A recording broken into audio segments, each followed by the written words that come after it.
அஸ்ஸலாமு அலைக்கும். எல்லாரும் எப்படி இருக்கீங்க? இன்னைக்கு அம்புட்டு ருசியான ஈரல் வறுவல் தான் பார்க்க போகிறோம்.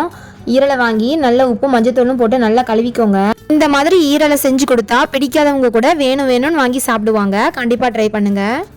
பேனில் எண்ணெய் சேர்த்துக்கோங்க. 2 பெரிய சைஸ் வெங்காயத்தை ஆட் பண்ணிக்கோங்க. தேவையான அளவு உப்பு சேர்த்து ஓரளவு ப்ரௌன் கலரில் ஆகுற வரைக்கும் வதக்கிடுங்க.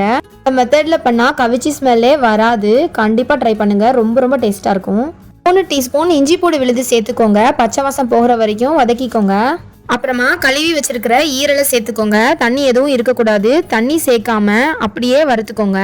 அதுலேருந்து தண்ணி எல்லாம் பிரிஞ்சு வரும். அந்த தண்ணி எல்லாம் வற்றி அதுலேருந்து எண்ணெய் பிரிஞ்சு வரும். அந்த ஸ்டேஜுக்கு அப்புறமா பொடியெல்லாம் சேர்த்துக்கலாம். குக்கரில் வச்சா நல்லா இருக்காது. கண்டிப்பாக சட்டியில் தான் வைக்கணும். நிமிஷத்துக்கு அப்புறமா 1/4 டீஸ்பூன் மஞ்சள் தூள், 2 டீஸ்பூன் மிளகாய் தூள் சேர்த்துக்கோங்க. அப்புறமா ஒரு மீடியம் சைஸ் தக்காளி சேர்த்து வேக வச்சுக்கோங்க. தக்காளி நல்லா மசிஞ்சு வந்ததுக்கப்புறமா தண்ணி சேர்க்கணும். தண்ணி கொஞ்சம் தாராளமாகவே சேர்த்துக்கோங்க. ஈரல் வேகிறதுக்கு லேட் ஆகும். மறுபடியும் 10 நிமிஷம் மூடி வச்சுக்கோங்க. நல்லா வேகட்டும். 10 நிமிஷம் கழித்து பார்த்தீங்கன்னா சூப்பர் வாசனையோட செம்மையாக கிரேவி ரெடி ஆயிடுச்சு.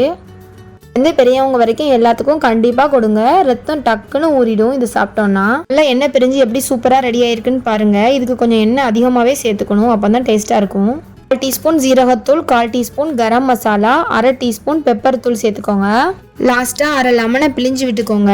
ஃபினிஷிங்காக பச்சை மிளகாவும் கொத்தமல்லியும் சேர்த்துருக்கேன். கொத்தமல்லி சேர்த்தாதான் அந்த அரோமா சூப்பராக இருக்கும். செமி கிரேவியாக இருக்குது. இன்னும் கட்டியாக வேணும்னு நினைக்கிறவங்க இன்னும் சுருளை வத்த விட்டுக்கலாம்.